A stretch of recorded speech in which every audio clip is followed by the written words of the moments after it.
Welcome to Money Talks. Today we're going to be talking about the housing market. I'm frequently asked by clients and colleagues, should I buy a house to live in or should I just rent? Should I get rid of or reduce my mortgage by moving into a smaller property? Is it a good time to invest in a property or a piece of land?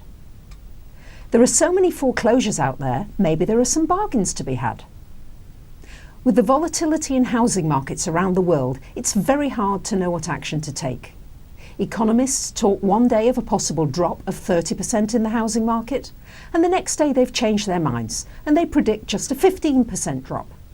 Whom can you trust? And how reliable is the information we receive in the media and in our papers?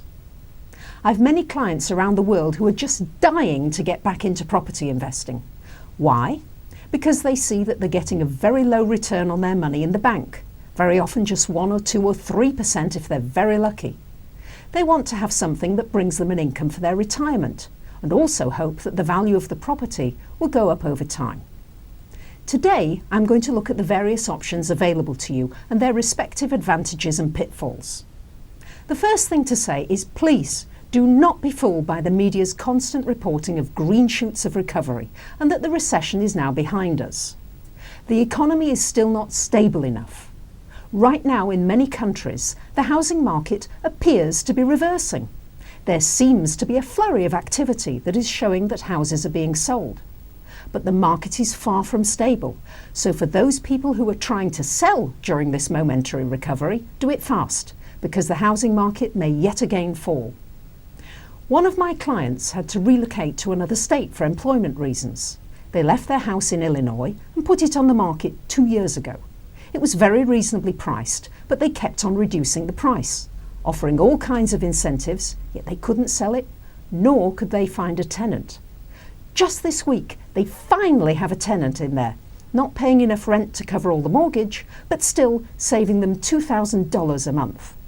A flurry of people who wanted to rent appeared in the last week, but for the last 2 years there was no one who wanted to rent. So for right now, if you're able to take advantage of this flurry of activity in the housing market, do so. Don't wait around for prices to go up substantially.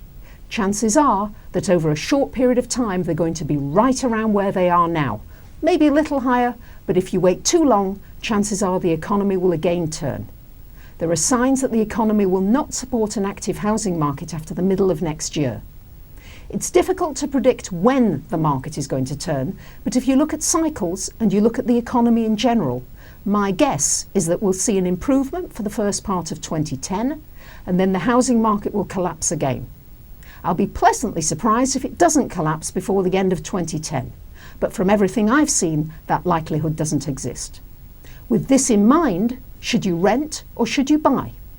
Well, it depends largely on your financial situation. There are 5 conditions upon which I would consider buying a property to live in right now. First, you find an absolute bargain. This would be based on you having done extensive research on all other properties in the area. For example, if the average price right now is $200,000 and you find something for $100,000 that's a foreclosure, then that might be a good buy. However, it's only a good buy if you can afford it. 2, you must have at least a 20% deposit and 12 months emergency funds in savings to cover unexpected situations. If you're buying the property with a spouse or a partner, calculate your outgoings for just one income or even no income for a period of time.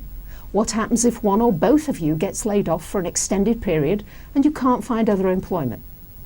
You must include in your calculations the possibility of other costs rising, such as property taxes, maintenance fees, utilities, telephone, food.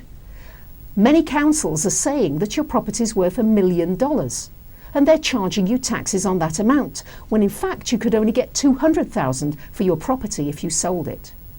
And finally, you must be willing to hold on to the property for at least 10 years before you may see a substantial increase in its value.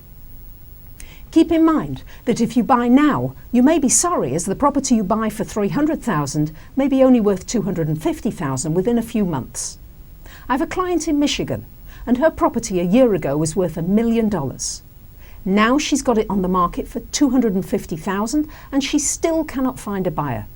If you do buy a property, Don't have any expectations that the value is going to go up anytime soon. If you can satisfy all these conditions and you're not going in by the skin of your teeth, then off you go. Happy house hunting. If you cannot satisfy all these conditions, then I suggest you stick to renting for now. In fact, rents should also start to come down too, and you may be able to negotiate a better deal with your landlord.